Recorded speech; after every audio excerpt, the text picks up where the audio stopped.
Welcome to Sweet Life Beat Life. We hope this video helps. You start by opening Outlook and navigating directly to File, then Manage Rules and Alerts so you can create a rule on the correct account. Choose the account first. This ensures messages are processed where you want them. Click New Rule and pick either a template or start from a blank rule to control every condition. Once done, you'll be ready to specify conditions that match the messages you want to handle automatically, which saves time and reduces inbox clutter.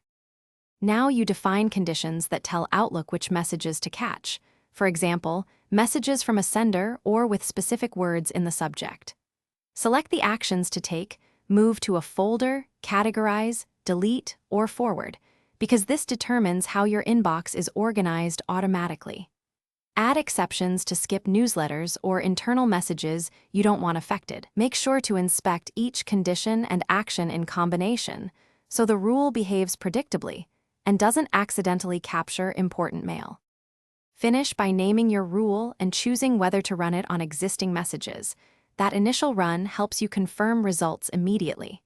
Turn the rule on and, if you have multiple rules, set the execution order so higher priority rules run first. Test with a few sample emails to verify behavior, then adjust conditions or exceptions as necessary. If things go wrong, check the rule order and conflicting rules first.